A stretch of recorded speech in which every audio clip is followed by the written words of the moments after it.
Well, companies are increasingly being questioned for the high levels of pay and bonuses their executives and directors receive, particularly in a period when earnings are flat to negative. SAB Miller held its AGM last week, and Theo Botha, who's well known for taking a stand at these meetings, attended that. He joins me now in studio. Theo, you must feel very passionate about this, flying all the way to London to attend this AGM. Stephen, thank you so much for having me on your show. Yes, I think it's important to put remuneration, especially executive remuneration, into the spotlight. For example, I raised an issue on the fact that Mr. McKay his salary increased by 4%. 4% is not that much, but it's just the way it actually is done. His increase this year was based on a 17% increase on adjusted earnings, and the second criteria, it was based on a 17% increase of dividends.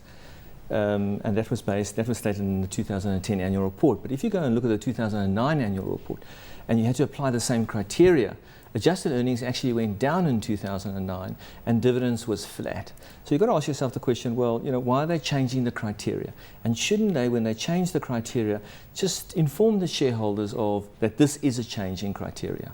So you agree the 4% increase isn't massive, although we are looking at the UK economy. He is paid in pounds, and that's probably pretty high for an increase in the United Kingdom.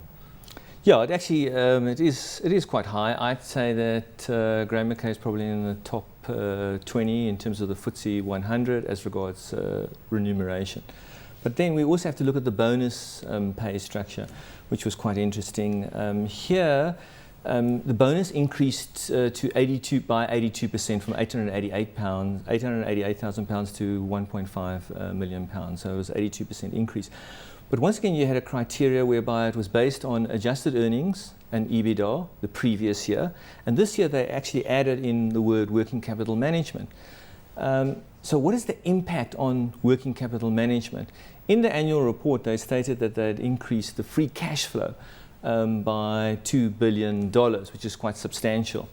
But we have to ask ourselves, well, if we look at the earnings in terms of operating profit, if we look at the earnings in terms of basic earnings, diluted earnings, EBITDA, and we look at their lager volumes, that's pretty flat. So you actually got to look at remuneration in a holistic manner, and you've got to look at a macro perspective.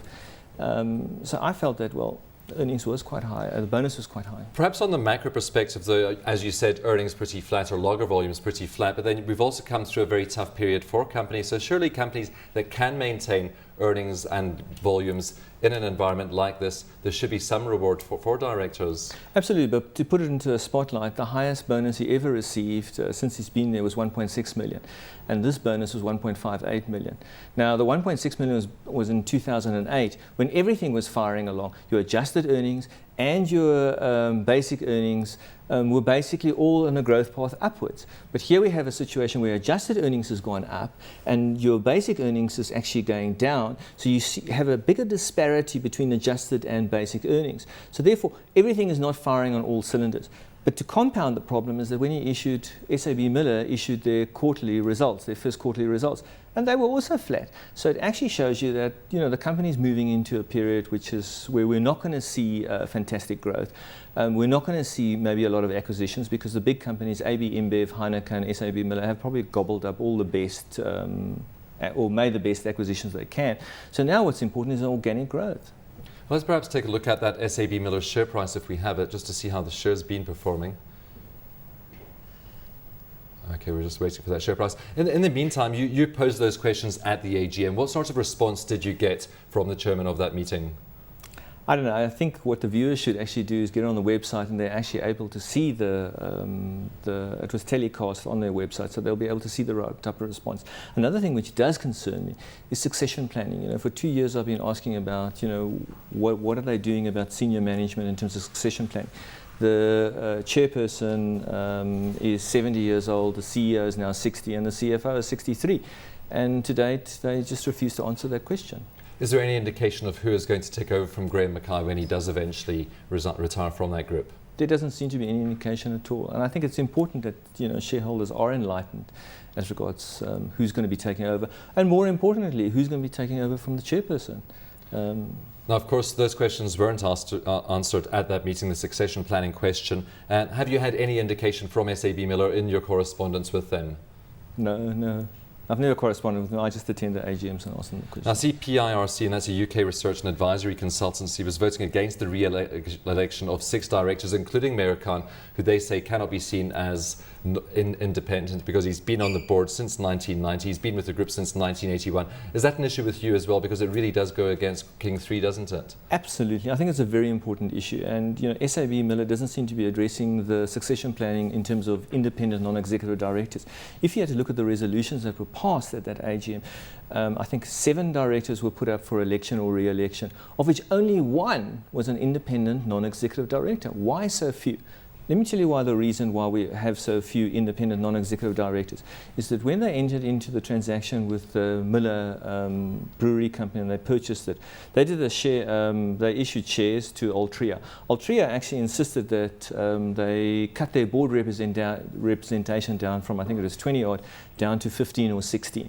So Altria has actually forced the situation whereby we cannot bring in more independent non-executive directors. Now, I don't know why Altria has done that. They've been on the board for, I don't know, close on 4 or 5 years. Surely they should actually allow new independent non-executive directors actually to come onto the board.